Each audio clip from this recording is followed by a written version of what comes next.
በአመራር ደረጃ ያለ ኪሱ ደልቦ ጥያቄ ስጠይቀው የማይሰማ አቅጣጫው የትግሉ ሊጠለፍ የቻለው አንዱ የገንዘብ ምንጩ ማህበረሰብ በማድረግ ይሄ ነው።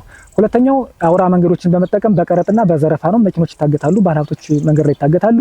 ማንኛውም እንግዲህ ተወላጅ በተለይ ወደ ክልል እርሰ መዲና ባህር ዳር መጥቶ ወደ ወረዳዎች ወደ ተለያየ አቅጣጫ ሲንቀሳቀስ እገታ ይፈጸምበታል፣ ዝርፊያ ይፈጸምበታል፣ እስከ ግድያ ድረስ አለ። አንዱ ምንጫቸው ይሄ ነው። ገለነዋል ካለው መከላከያ ሰራዊት ኢትዮጵያ ውስጥ አይዳውት ያን ያክል መከላከያ ሊኖር አይችልም፣ አልቀዋል።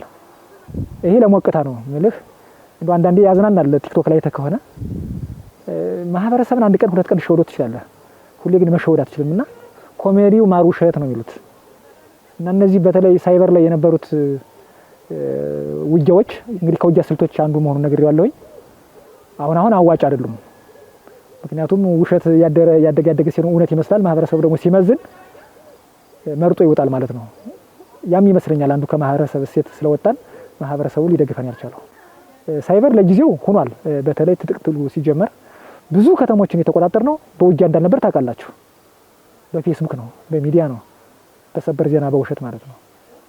ለዛ ነው አንዴም ሁለቴም ሊሸወዱ ትችላለህ፣ ሶስቴ ግን አትሸወዱ። ማህበረሰብ ያውቃል። ትግሉ ተቀልብሶ ሌላ ዓለም ውስጥ ነው ያለ። መሪዎች ምቾት ላይ ነው ያሉት። እባካችሁ ወንድሞቼ ለማይሆን ነገር ለቤተሰብ ጭንቀት አትሆኑ።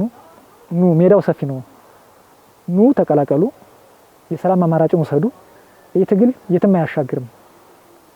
ምናልባት መታገልም ካስፈለገ በሰላማዊ ትግል መታገል ይቻላል። አሁን ብዙ አማራጮች አሉ። እንደምንሰማው የመንግስትን ሚዲያ ሰሞኑን ማዳመጥ እንደሞከርኩት ብዙ አማራጮች አሉ። አገራዊ ምክክር ኮሚሽንም የሰጠው ብዙ እድል አለ።